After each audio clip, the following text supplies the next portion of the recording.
जय हिंद दोस्तों। अब तक पूरी दुनिया में बहुत सारे जासूस हुए हैं, लेकिन पूरी दुनिया में एक ऐसी खूबसूरत जासूस थी जिसके एक इशारे पर लाखों लोग फिदा हो जाते थे। एक ऐसी जासूस जिसने जासूसी की दुनिया में जेम्स को भी पीछे छोड़ दिया था। इसको पूरी दुनिया का सबसे खूबसूरत जासूस कहा जाता था। इसकी खूबसूरती की चर्चा पूरी दुनिया में होती थी। जो काम तोप गोले बंदूक नहीं कर पाते थे, वो काम इसकी एक अदा कर देती थी। इसने खुद तो किसी की जान ली नहीं, लेकिन फर्स्ट वर्ल्ड वॉर के दौरान पूरी दुनिया में इसने खलबली मचा दिया था। इसकी जासूसी की वजह से फ्रांस से करीब 50,000 सैनिक मारे गए थे। आज से करीब 148 साल पहले नीदरलैंड में एक आम परिवार के घर में एक लड़की का जन्म होता है, जो आगे चलकर जासूसी की दुनिया में इसका नाम रखा जाता है माता हारी। धीरे धीरे ये बड़ी होती है। जब ये 16-17 साल की हुई तो नीदरलैंड सेना में एक अफसर था जिसकी उम्र इससे डबल थी। उस सेना के अफसर से इसकी शादी करा दी जाती है। सेना का वो अफसर थोड़ा अयास किस्म का था, जिसकी वजह से इन दोनों के बीच धीरे धीरे लड़ाई झगड़े शुरू होते गए। इन दोनों के बीच लड़ाई झगड़ा इतना ज्यादा बढ़ने लगा कि माता हारी एक दिन डिसाइड करती है कि सेना के अफसर को छोड़ कहीं दूर चली जाएगी। इसके बाद माता हारी सब कुछ छोड़कर पेरिस चली जाती है। वहाँ पहुँचने के बाद कुछ दिन इधर उधर काम करती है। एक दिन देखती है कि डांसर के लिए अखबार में एक ऐड निकला हुआ है। इसको डांस बहुत अच्छे तरीके से आता था, दिखने में बहुत खूबसूरत थी, जिसकी वजह से इसको सेलेक्ट कर लिया जाता है। जब भी ये डांस करती थी, इतनी गजब की डांस करती थी, जिसकी वजह से लोग इसके दीवाने होने लगते थे।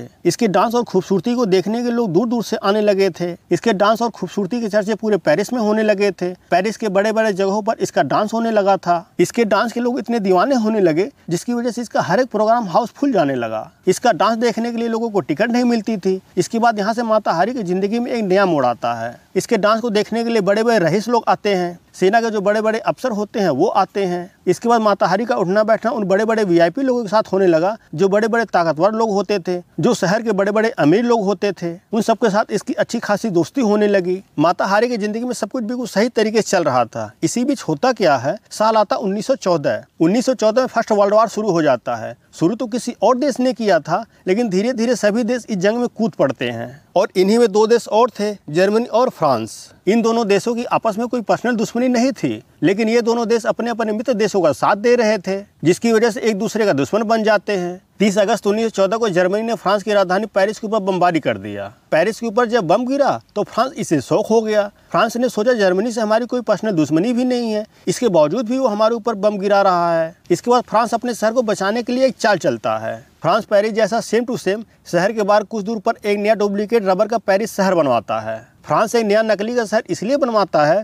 ताकि जर्मनी अपने फाइटर जैसे जब बम गिराए तो डुप्लीकेट शहर के ऊपर गिरे और जो ओरिजिनल शहर है वो बच जाए। इसके बाद फ्रांस सोचता है हमने डुप्लीकेट पेरिस तो बना लिया, लेकिन इसका नक्शा, इसका मैप, इसको ओरिजिनल पेरिस बनाकर सारी खबर जर्मनी तक कौन पहुंचाएगा, जिससे जर्मनी को यकीन हो जाए कि यही ओरिजिनल पेरिस है। अब फ्रांस को एक ऐसे जासूस की तलाश थी जो ये जानकारी जर्मनी तक पहुंचा सके और वहां की जानकारी हमें दे सके। इसके बाद यहीं से माता हारी की जासूसी की दुनिया शुरू होती है। इस काम के लिए फ्रांस माता हारी को चुनता है और माता हारी को एक स्पाई एजेंट बनाकर जर्मनी भेज देता है, क्योंकि माता हारी की खूबसूरती और उसके हुस्न के दीवाने जर्मनी के लोग भी थे। आर्मी के बड़े बड़े लोगों के साथ इसकी जान पहचान अच्छी खासी थी। इसके बाद जब माता हारी जर्मनी पहुंचती है तो वहां की जानकारी फ्रांस के पास भेजने लगती है। इधर जो जर्मनी की आर्मी थी ये सोचती है ये फ्रांस में रहती है, फ्रांस के आर्मी के साथ इसका अच्छा उठना बैठना है, फ्रांस में लोग इसको अच्छी तरह से जानते हैं। इसके बाद जर्मनी ने माता हारी से कहा तुम हमारे लिए काम करो, हम तुम्हें पैसे बहुत देंगे, तुम हमारे लिए फ्रांस से खुफिया जानकारी निकाल कर लाओ। इसके बाद माता हारी डबल एजेंट बन जाती है। अब माता हारी जर्मनी के लिए भी काम करने लगी।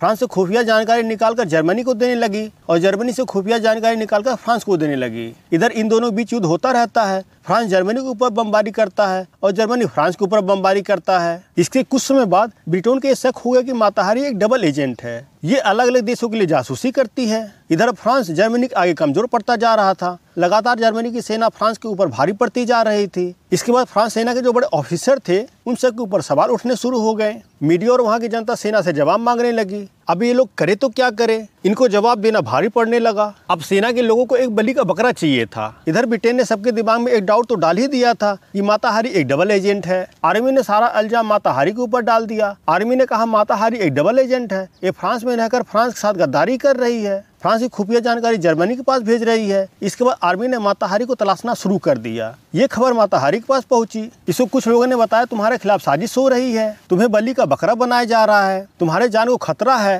इसके बाद माता हारी अपने आप को बचाने के लिए इधर उधर छुपने लगी। माता हारी फ्रांस के एक 5 स्टार होटल में छुपी रहती है। किसी ने इसकी खबर दी थी कि माता हारी इस होटल के अंदर छुपी हुई है। इसके बाद आर्मी कुछ लोगों ने चारों तरफ से घेर लिया। इसको पकड़ लिया। इसके बाद माता हारी के ऊपर देशद्रोह का केस चलाया जाता है और करीब 5 महीने तक इसके ऊपर केस चलता है। 5 महीने के बाद माता हारी के ऊपर इल्जाम लगाया जाता है कि इसकी जासूसी की वजह से करीब 50,000 फ्रांसीसी सैनिक मारे गए हैं। हालांकि सेना के पास इसका कोई पक्का सबूत नहीं था, लेकिन इसके बावजूद ही माता हारी को मौत की सजा सुनाई जाती है और इसको जेल में डाल दिया जाता है। 15 अक्टूबर 1970 को सुबह सुबह जेल के अंदर से इसको उठाया जाता है और इससे कहा जाता है, चलिए आपका चलने का वक्त आ गया। इससे इसकी आखिरी ख्वाहिश पूछी जाती है। ये कहती मुझे 2 लेटर लिखना है। इसको पेपर और पेन दिया जाता है। ये लेटर लिखती है। इसके बाद कुछ समय इसको तैयार होने के लिए दिया जाता है। बाकायदा ये तैयार होती है। जेल के बाहर एक आसमानी कलर की गाड़ी खड़ी रहती है। उसके अंदर इसको बिठाया जाता है और शहर के बाहर एक सुनसान जगह पर लेकर जाया जाता है। वहाँ पर पहले से आर्मी के लोग रहते हैं। पास में एक खंभा रहता है। उस खंभे से इसका एक हाथ बांध दिया जाता है। आंखों पर पट्टी बांधी जाती है। वहाँ पर आर्मी के 12 फायरिंग स्क्वाड खड़े रहते हैं। इसके बाद एक इशारा किया जाता है और 12 के 12 ट्रिगर एक साथ दबते हैं। उसका जिस्म गोलियों से छल्ली हो जाता है। अगर आपको वीडियो पसंद आए तो प्लीज़ लाइक, शेयर और सब्सक्राइब करें। मिलते अगले वीडियो में, तब तक के लिए जय हिंद।